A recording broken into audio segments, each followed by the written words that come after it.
2 p.m. Bond call. Black men in manacles.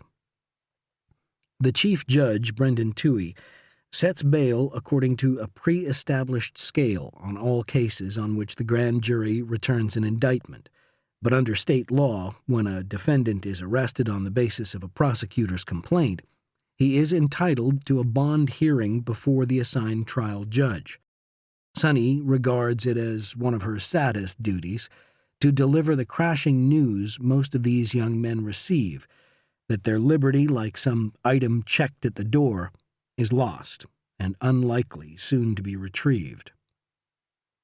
April, Elliot said, is the cruelest month. But if he was looking for the cruelest place, he should have come here, the Superior Court of Kindle County. A kind of barbarity seems to blow in with the defendants from the bad neighborhoods and mean streets, a grim devastation, a slaughterhouse reek. Here are freely traded the secrets no one wants to hear. At one point last month, there were 4 different trials ongoing involving mothers or fathers who had murdered their children. This morning, Sunny arraigned 6 gang members who surrounded a recalcitrant 12-year-old in a housing project stairwell and beat him with a pipe until the brain matter was literally oozing from his skull. These tales of astonishing brutality, of stabbings and rapes, of shootings and stick-ups, of the inevitable crime of the day, so heinous that, like certain forms of pornography, it seems beyond normal imagining. These are routine,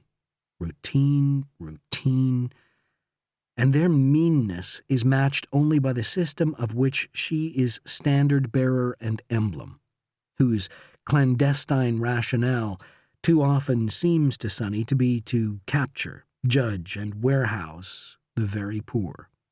Every month or so, preparing for a status call, she will go back to the lockup, looking for Annie or the transport deputy, and confront through the bars the day's load of prisoners, 12 or 14 young men.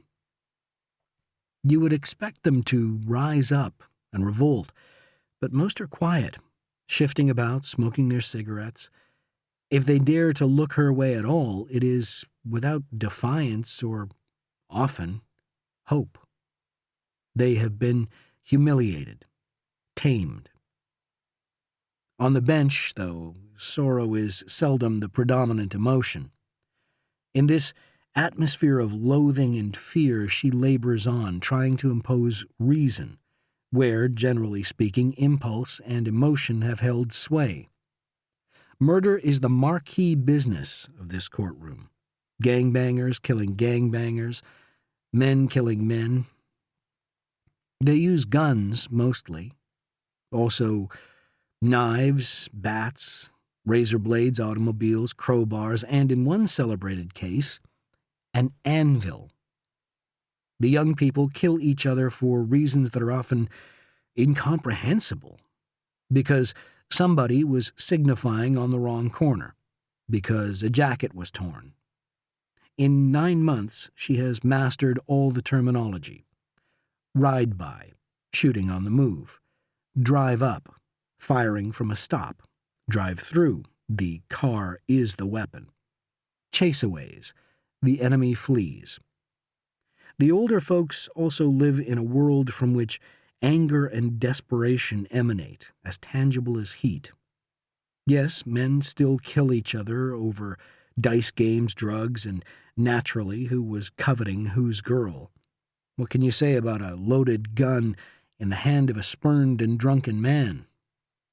On the streets, unrequited love and death go together almost as often as in Shakespeare. Now the courtroom lingers in the somnolent air of the afternoon.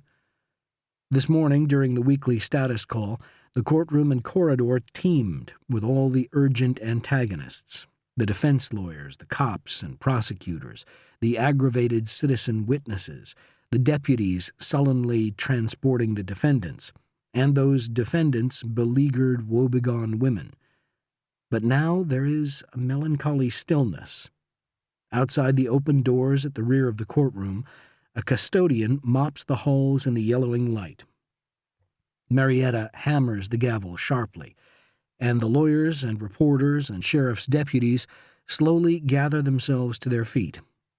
As Sonny climbs up the 4 stairs beside the bench, a clean-lined oak affair of faux Bauhaus design, the senior judges sit in stately palaces in the main building on the 3rd and 4th floors. Vast chambers that bespeak the same architectural strategies as cathedrals, the individual dwarfed by the majesty of marble columns and gilt-framed portraiture, by the rococo gewgaws of carved walnut and ceilings vaulting 2.5 stories above. These courtrooms, in the Central Courthouse Annex, were built in the 80s, when D.C. poured what money there was into law enforcement.